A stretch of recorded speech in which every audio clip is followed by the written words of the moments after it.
நாம் கர்த்தருடைய வார்த்தைக்குள்ளாய் கடந்து செல்ல போகிறோம். நம்முடைய வேதாகமத்தை எடுத்துக்கொள்வோம். எரேமியா 33வது அதிகாரம் 3வது வசனம். எல்லோருக்கும் நன்றாக தெரிந்த ஒரு வேத வசனம். எரேமியா 33:3வது வசனம். நான் உங்களுக்காக வாசிக்கிறேன். என்னை நோக்கி கூப்பிடு, அப்பொழுது நான் உனக்கு உத்தரவு கொடுத்து நீ அறியாததும் உனக்கு எட்டாததுமான பெரிய காரியங்களை அறிவிப்பேன் என்பது. ஹல்லேலூயா. ஆண்டவருடைய வார்த்தை சொல்லுகிறது, என்னை நோக்கி கூப்பிடு, அப்பொழுது நான் உனக்கு மறு உத்தரவு கொடுப்பேன் என்று சொல்லி. எரேமியா தீர்க்கதரிசி சிறையில் இருக்கிற பொழுது அவருக்கு 2ஆம் தரமும் கர்த்தருடைய வார்த்தை உண்டாகி என்று சொல்லி இந்த அதிகாரத்தினுடைய முதல் வசனத்தில் நாம் பார்க்கிறோம்.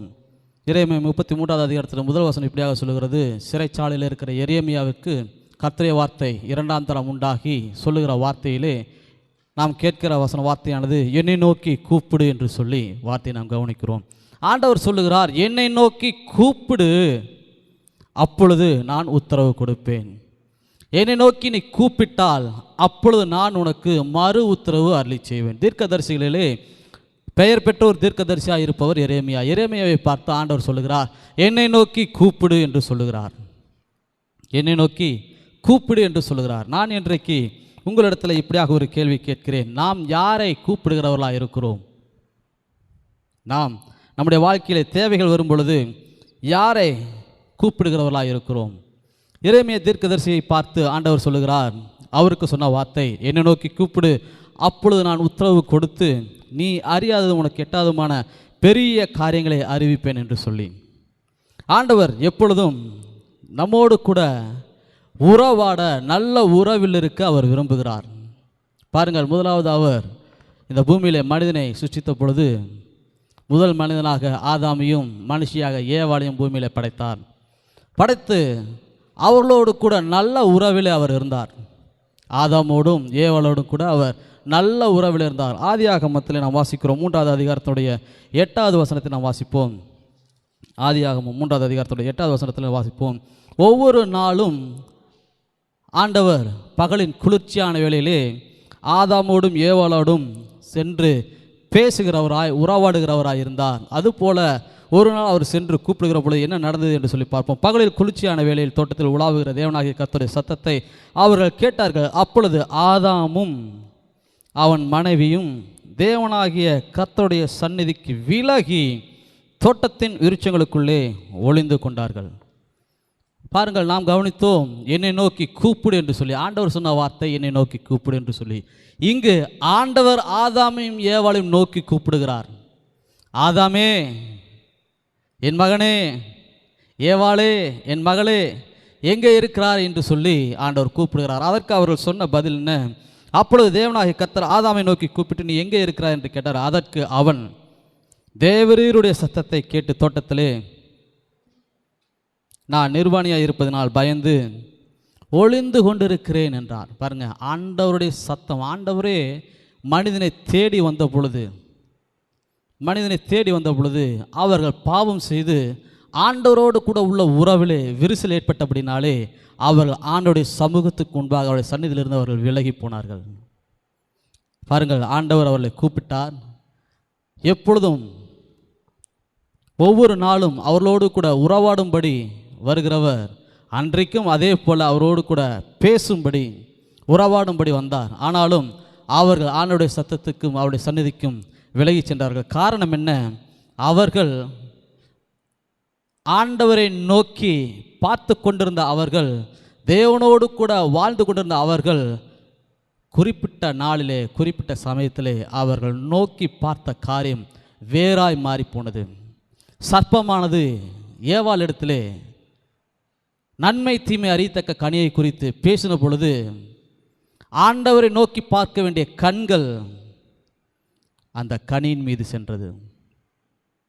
வானத்தையும் பூமியை படைத்த சர்வ வல்லமையுள்ள தேவனை நோக்கி பார்க்க வேண்டிய கண்கள் சர்ப்பம் சொன்ன வார்த்தையை கேட்டு நன்மை தீமை அறியத்தக்க கனியை பார்த்து அது பார்வைக்கு அழகும் புசிப்புக்கு நலமுமாக இருக்கிறது என்று சொல்லி தினம் தினம் அதை பார்க்க ஆரம்பித்தார்கள். நடந்தது என்ன? அவர்கள் பார்வை வேறு பக்கம் மாறினபடினாலே அவர்கள் எதை பார்த்தார்களோ அப்படியாகவே அவர் அந்த கனியை ஆண்டவருடைய வார்த்தையை மீறி சாப்பிட்டு பாவத்தில் விழுந்து போனார்கள். இன்றைக்கும் கூட நாம் யாரை நோக்கி பார்க்கிறோம், எதை நோக்கி பார்க்கிறோம்? ஆண்டவர் சொல்லுகிறார், என்னை நோக்கி கூப்பிடு என்று சொல்லுகிறார். நாம் நோக்கி பார்க்க வேண்டியவர் ஆண்டவராகிய இயேசு. நாம் நோக்கி பார்க்க வேண்டியவர் ஒருவர் இருக்கிறார், அவர்தான் ஆண்டவராகிய இயேசு. நாம் அவரை நோக்கி பார்க்கிற பொழுது நம்முடைய வாழ்க்கையிலே எல்லாம் செவ்வையாய் நன்மையாய் இருக்கும். ஆனால் நாம் அவரை நோக்கி பார்க்காமல் இருக்கிற பொழுது நம்முடைய வாழ்க்கையிலே நிச்சயமாக நாம் எதிர்பார்க்கிற காரியங்கள் நடைபெறாது. ஆண்டவர் சொல்லுகிற வார்த்தை, என்னை நோக்கி கூப்பிடு என்று சொன்ன வார்த்தையின்படியாக தொடர்ந்து அவர் கூப்பிடும்படியாக சொல்லுகிற வேத வசனங்களை ஆதார வசனங்களாக சில வார்த்தைகளை நம்ம பார்க்க போகிறோம். வேதத்திலிருந்து சங்கீதம் 4வது அதிகாரம் 3வது வசனத்தை நாம் வேகமாக வாசிப்போம். சங்கீதம் 4வது அதிகாரம் 3வது வசனம். பக்தியுள்ள கர்த்தர் தமக்காக தெரிந்து கொண்டார் என்று அறியுங்கள், நான் கர்த்தரை நோக்கி கூப்பிடுகையில் அவர் கேட்பார். நாம் கர்த்தரை நோக்கி கூப்பிடுகிற பொழுது அவர் நிச்சயம் கேட்பார் என்று சொல்லி இந்த வசனத்தின் மூலமாக நாம் அறிகிறோம். அடுத்ததாக 22வது அதிகாரத்தினுடைய 24வது வசனத்தை நாம் வாசிப்போம்.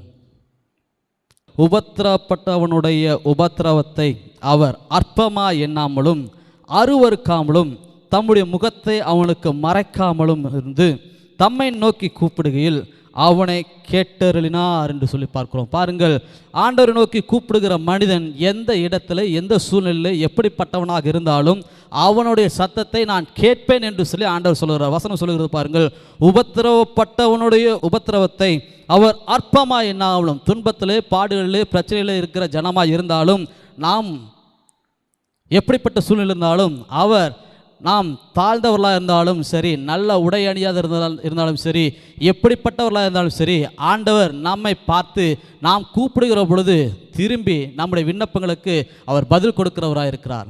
ஆனால் பாருங்கள், மனிதர்களோ நம்மை பார்த்து அவர்கள் எதிர்பார்க்கிறபடி நாம் இருந்தால் என்ன என்று சொல்லி திரும்ப கேட்பார்கள்.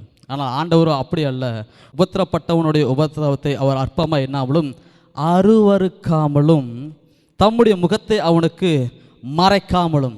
அருவருக்காமல் எப்படி இருக்கிறோமோ அப்படியே, எப்படிங்க, எப்படி இருக்கிறோமோ அப்படியே அவர் நம்மை ஏற்றுக்கொள்கிறவராக இருக்கிறார். அப்படியே அவர் நம்முடைய சத்தத்தை கேட்கிறவராக இருக்கிறார். தொடர்ந்து மற்றொரு வசனத்தை வாசிப்போம். சங்கீதம் 50வது அதிகாரத்தினுடைய 15வது வசனத்தை நான் வாசிப்போம். ஆபத்து காலத்தில் என்னை நோக்கி கூப்பிடு, நான் உன்னை விடுவிப்பேன், நீ என்னை மகிமைப்படுத்துவாய். வாழ்க்கையிலே ஆபத்து என்று சொல்லி வருகிற பொழுது, தேவை என்று சொல்லி வருகிற பொழுது, பிரச்சனை என்று சொல்லி வருகிற பொழுது என்னை நோக்கி கூப்பிடு என்று சொல்லி ஆண்டவர் சொல்லுகிறார். நாம் இன்றைக்கு யாரை நோக்கி கூப்பிடுகிறோம், யாரை தேடிக்கொண்டிருக்கிறோம், யாரை பார்த்து கொண்டிருப்போம் என்பது நாம் கவனிக்க வேண்டிய விஷயம். தொடர்ந்து மட்டும் ஒரு வேதாசனத்தை வாசிப்போம். 72வது அதிகாரம் சங்கீதம் 72வது அதிகாரம் 12வது வசனம். கூப்பிடுகிற எளியவனையும் உதவியற்ற சிறுமையானவனையும் அவர் விடுவிப்பார். கூப்பிடுகிற எளியவனையும் உதவியற்ற சிறுமையானவனையும் அவர் விடுவிப்பார். உதவி செய்ய யார் இருந்தாலும் யார் இல்லாவிட்டாலும் நான் இருக்கிறேன், என்னை நோக்கி கூப்பிட்டால் நான் நிச்சயமாக அவன் இருக்கிற சூழ்நிலையிலிருந்து விடுவிப்பேன் என்று சொல்லி ஆண்டவர் சொல்லுகிறார். மற்றும் ஒரு வசனத்தை வாசிப்போம். சங்கீதம் 91வது அதிகாரத்துடைய 15வது வசனத்தை நான் வாசிக்கிறேன். அவன் என்னை நோக்கி கூப்பிடுவான், நான் அவனுக்கு மறு உத்தரவு அருளி செய்வேன், ஆபத்தில் நானே அவனோடு இருந்து அவனை தப்புவித்து அவனை கனப்படுத்துவேன். பாருங்கள், நாம் கூப்பிடுகிற பொழுது ஆண்டவர் சொல்லுகிறார், அவன் என்னை நோக்கி கூப்பிடுவான், நான் அவனுக்கு மறு உத்தரவு அருளிச்சுவேன், கூப்பிட்டால் நிச்சயமாக பதில் கொடுப்பேன் என்று சொல்லி ஆபத்திலே நானே அவனோடு இருந்து அவனை தப்புவித்து அவனை விடுவிப்பேன் என்று சொல்கிறார். நாம் கூப்பிடுகிற பொழுது ஆண்டவரை நோக்கி அவரை பார்த்து நாம் கூப்பிடுகிற பொழுது அவர் நம்மை கண்ணோக்கி பார்த்து நமக்கு உதவி செய்கிறவராக இருக்கிறார். தொடர்ந்து மற்றும் ஒரு வசனத்தை வேகமாக வாசிப்போம். 145வது சங்கீதத்தினுடைய 18வது வசனத்தை நாம் வாசிப்போம். தம்மை நோக்கி கூப்பிடுகிற யாவருக்கும், உண்மையாய் தம்மை நோக்கி கூப்பிடுகிற யாவருக்கும் கர்த்தர் சமீபமாயிருக்கிறார். உண்மையாய் நாம் அவரை நோக்கி கூப்பிடுகிற பொழுது அவர் எப்படி இருக்கிறார்களாம்? சமீபமாக இருக்கிறார். நாம் அவரை நோக்கி பார்க்கிற பொழுது, நாம் நம் ஆண்டவரை நோக்கி பார்க்கிறவர்களாக இருந்து அவரை நோக்கி பார்த்து அவரை கூப்பிடுகிற பொழுது அவர் நமக்கு சமீபமாக இருக்கிறார். அவர் நம் அருகில் வந்து நம்முடைய எல்லா கூப்பிடுதலுக்கும் எல்லா விண்ணப்பங்களுக்கும் பதிலளிக்கிறவராக இருக்கிறார். இறுதியாக ஒரு ஆதார வசனத்தை வாசிப்போம். அப்பொழுது அவர்கள் கூப்பிடுகிறதுக்கு முன்னே நான் மறு உத்தரவு கொடுப்பேன். ஹல்லேலூயா. பாருங்கள், ஆண்டவரோடு கூட உறவில் நாம் இருக்கிற பொழுது ஆண்டவரை நோக்கி கூப்பிடுகிறதற்கு முன்னே ஆண்டவர் சொல்லுகிறார், என் ஜனம் என்று சொல்லி ஆண்டவரை நாம் அவரை தேடி பார்க்கிற பொழுது அவர் சொல்லுகிறார், என் ஜனம், இவர்கள் என்னை கூப்பிடுகிறார்கள், இவர்களுக்கு தேவைகள் உண்டு, இவர்களுக்கு எதிர்பார்ப்புகள் அநேகம் உண்டு. ஆனாலும் இவர்கள் இவருடைய தேவைகளுக்காக என்னிடத்தில் வந்து கூப்பிடுகிறதுக்கு முன்பதாகவே கூப்பிட வேண்டும் என்கிற எண்ணம் வரும் பொழுதே, அப்படிப்பட்ட எண்ணம் தோன்றுகிற பொழுதே நான் அவர்களுக்கு மறு உத்தரவு கொடுப்பேன் என்று சொல்லி ஆண்டவர் சொல்லுகிறார். பாருங்கள், கூப்பிட அவரை நோக்கி பார்த்து அவரை நோக்கி கூப்பிட வேண்டும் என்று சொல்லி நாம் பார்த்தோம். எரேமியா 33வது அதிகாரத்துடைய 3வது வசனத்தில் கவனித்தோம். என்னை நோக்கி கூப்பிடு, அப்பொழுது மறு உத்தரவு கொடுப்பேன் என்று சொன்னார். பாருங்கள், ஆண்டவரோடு கூட நாம் நல்ல உறவில் இருக்கிற பொழுது, ஆண்டவரோடு கூட நல்ல ஒரு ஐக்கியத்தில் நாம் இருக்கிற பொழுது, நாம் அவரோடு கூட இணைந்து எப்பொழுதும் இருக்கிற பொழுது அவர் நம்மோடு கூட இருக்கிறார், நாம் அவரோடு கூட இணைந்திருப்போம், நாம் இருவரும் ஒன்றாக இருப்போம். ஆண்டவரை சார்ந்து நாம் இருக்கிற பொழுது நாம் வேறு யாரையும் நோக்கி பார்க்க மாட்டோம். நம்முடைய கவனம், நம்முடைய எண்ணம், நம்முடைய சிந்தை வேறு எங்கும் திரும்பாது. பாருங்கள், நாம் தேவைகளுக்கு நாம் யாரை நோக்கி கூப்பிடுகிறோம் அல்லது யாரை தேடுகிறோம்? பாருங்கள், நமக்கும் தேவைகள் அநேகம் உண்டு. ஒரு தேவை வந்த பொழுது உடனே நாம் யாரை பார்க்குறோம்? அதிகமாக நம்புகிற பெற்றோர்களையா, அதிகமாக நம்புகிற நண்பர்களையா, அதிகமாக நம்புகிற பிள்ளைகளையா, உறவினர்களையா? யாரை நம்புகிறோம்? யாரை தேடுகிறோம்? ஆனால் ஆண்டவர் சொல்லுகிறார், என்னை நோக்கி கூப்பிடு என்று சொல்லி. வேதம் இப்படியாக சொல்கிறது. ஏசாயா 2வது அதிகாரத்துடைய 22வது வசனம் இப்படியாக சொல்லுகிறது, நாசியிலே சுவாசமுள்ள மனுஷனை நம்புவதை விட்டு விடுங்கள் என்று சொல்லி ஆண்டவர் சொல்லுகிறார். நாசியிலே சுவாசமுள்ள மனுஷரை நம்புவதை விட்டு விடுங்கள், வானத்தையும் பூமியும் படைத்த ஆண்டவரை நம்புங்கள் என்று சொல்லி நாம் பார்க்கிறோம். நாம் யாரை நோக்கி கூப்பிட வேண்டும்? ஆண்டவரையே நோக்கி பார்க்க வேண்டும், அவரையே கூப்பிட வேண்டும், அவரையே சார்ந்து கொள்ள வேண்டும். அநேகர் இப்படி சொல்லுகிறார்கள், பாஸ்டர் நான் ஜெபித்து கொண்டே இருக்கேன் பாஸ்டர், என் தேவை எல்லாத்துக்கும் நான் ஆண்டவராக முன்னாடி வைக்கிறேன், ஆண்டவர் தான் பார்க்குறேன், ஆண்டவர் தான் கேட்குறேன், ஆனால் பாருங்கள் என் தேவை சந்திக்கவே பட மாட்டேங்குது. நான் கேட்குறேன், ஆண்டவர் ஆனால் அதை கேட்குறாரான்னு தெரியல பாஸ்டர் அப்படின்னு சொல்லுவாங்க. நான் சொல்லுகிறேன், நாம் கேட்கிறோம், நாம் தேடுகிறோம், ஆனால் முதலாவது யாரை பார்த்தோம், முதலாவது யாரை தேடினோம், முதலாவது யாருடைய சமூகத்துக்கு சென்றோம் என்பதை பார்த்துவிட்டு பிறகு என் ஜெபத்துக்கு பதில் கிடைக்கவில்லை என்று சொல்லி பார்ப்போமானால் நலமாக இருக்கும்.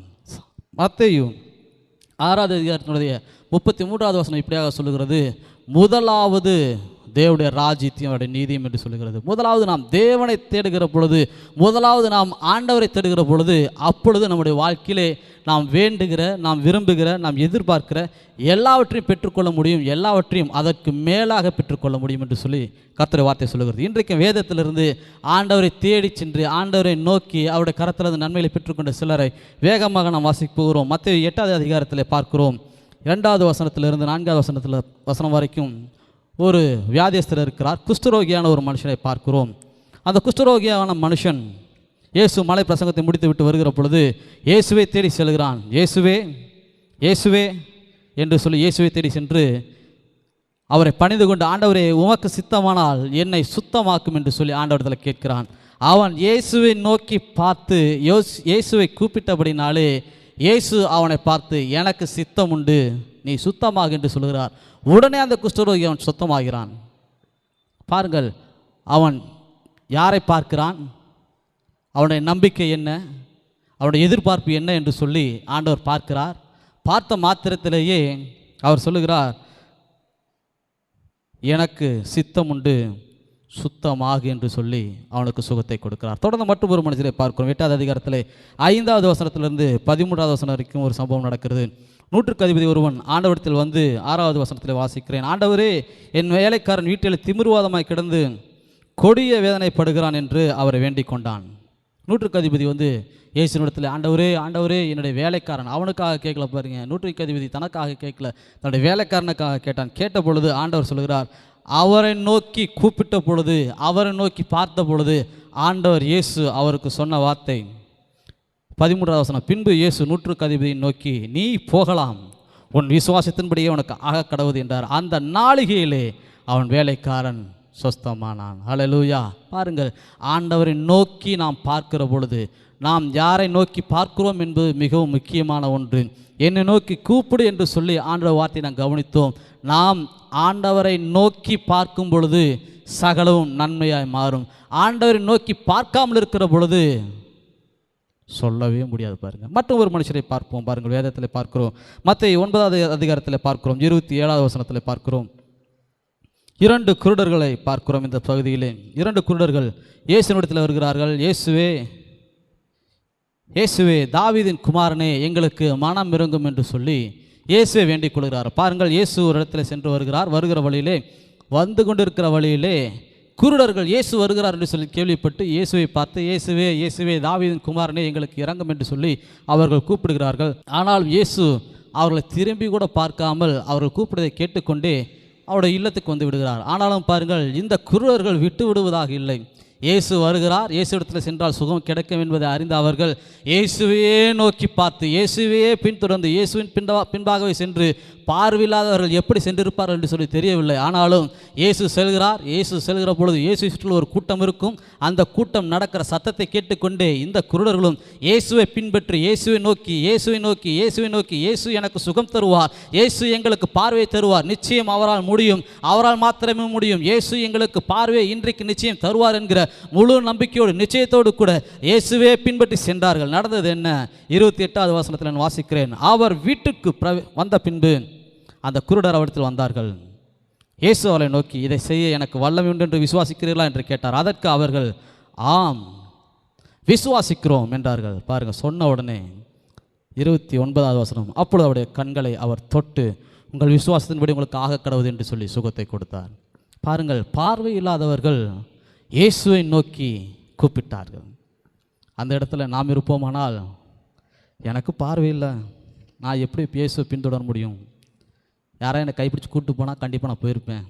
யாராவது கைப்பிடிச்சு கைத்தங்களை கூட்டிகிட்டு போயிருந்தால் கண்டிப்பாக நான் போயிருப்பேன், நான் பார்வை அடைஞ்சிருப்பேன். இன்னமும் நான் பார்வை அடையாமல் இருக்கிறதுக்கு என்ன தான் காரணம்னா, என்னை யாரும் கூட்டிகிட்டு போகல இயேசுக்கிட்டேன், அதுதான் காரணம்னு சொல்லி நாம் காரணங்களை சொல்லி கொண்டிருந்திருப்போம். ஆனால் பாருங்கள், இந்த 2 குருடர்களும் காரணங்களை சொல்லவில்லை, சாக்கு போக்குகளை சொல்லவில்லை, இயேசுவையே நோக்கி பார்த்தார்கள். முதலாவது என்ற வார்த்தையின்படியாக கீழே விழுந்தாலும் பரவாயில்லை, யார் திட்டினாலும் பரவாயில்லை, யார் என்ன பேசினாலும் கவலை இல்லை, நான் பார்க்க வேண்டியது இயேசுவை மாத்திரமே, நான் நோக்கி பார்க்க வேண்டியது இயேசுவை மாத்திரமே. அவரை நோக்கி பார்க்கிற பொழுது பார்வையில்லாதவன் எப்படி பார்க்க முடியும் என்று சொல்லி பார்ப்போம்னால், இயேசுவை நான் சந்தித்தால் போதும், நான் அவரை பார்த்து விடுவேன். இயேசுவை நான் சந்தித்து விட்டால் போதும், அவருடன் நான் பேசிவிட்டால் போதும், எனக்கு பார்வை கிடைத்துவிடும் என்கிற நம்பிக்கையோடு கூட உறுதியோடு கூட அவர்கள் இயேசுவையே பின்தொடர்ந்தார்கள். அவர்கள் என்ன நம்பிக்கையோடு கூட என்ன விசுவாசத்தோடு கூட இயேசுவை பின்தொடர்ந்தார்களோ அதன்படியாகவே அவர்கள் பார்வையை பெற்றுக்கொண்டார்கள். தொடர்ந்து மத்தேயு 9வது அதிகாரத்துடைய 18லிருந்து நான் வாசிக்கிறோம். 18லிருந்து 25 வரைக்கும் உள்ள வசனங்களிலே ஒரு சம்பவத்தை நான் வாசிக்கிறோம். யவீரு மகள் மரித்து போகிறாள். யவீருவின் மகள் மரித்த பிறகு என்ன செய்வது என்று சொல்லி தெரியவில்லை. நம்முடைய வீட்டில் ஒரு பெரிய காரியம் நடந்தால், யாராவது மரிப்பார்களானால் நாம் என்ன செய்வோம்? நண்பர்களுக்கு, உறவினர்களுக்கு, சொந்தங்களுக்கு சொல்லி அனுப்புவோம். சொல்லி அனுப்பி, வாங்க வீட்டில் ஒரு பெரிய காரியம் ஆயிடுச்சு, நாங்கள் துக்கத்தோடு இருப்போம், எங்களுக்கு ஆறுதல் சொல்லும்படி நீங்கள் குடும்பமாக வாங்கன்னு சொல்லி எல்லாத்தையும் அழைப்போம். ஆனால் பாருங்கள், யவீரு என்ன செய்தார் என்று சொல்லி பார்ப்போம். 9வது அதிகாரத்துடைய 18வது வசனத்தை நாம் வாசிப்போம். அவர் இவைகளை அவர்களுக்கு சொல்லிக் கொண்டிருக்கையில் தலைவன் ஒருவன் வந்து அவரை பணிந்து, என் மகள் இப்பொழுதுதான் மரித்து போனாள், ஆனாலும் நீர் வந்து அவள் மேல் உமது கையை வையும், அப்பொழுது பிழைப்பாள் என்றார். பாருங்க, அப்பொழுதுதான் மரித்து போன அவருடைய மகள். அப்போ தான் மரிச்சிருக்காங்க. நாம் என்ன பண்ணுவோம்? எங்கேயாவது கொஞ்சம் உயிர் இருக்குமா, ஆஸ்பத்திரி போய் பார்த்துருவோமா, டாக்டரை பார்த்துருவோமா, வைத்தியரை பார்த்துருவோமா, நாளை திருப்பி பார்ப்போமா, ஃபஸ்ட் எய்டு பண்ணி பார்ப்போமா, இதெல்லாம் செய்வோம். ஆனால் பாருங்கள், இவர் அதெல்லாம் செஞ்சாரான்னு தெரியல. ஆனால் அப்பொழுதுதான் மரித்து போன அவருடைய மகளை வீட்டிலேயே விட்டு வேறு யாரிடத்திலும் எதுவும் சொல்லாமல் வேகமாக அருகில் இயேசு இருக்கிறார் என்று கேள்விப்பட்ட உடனே இயேசுவை தேடி ஓடி வருகிறார்.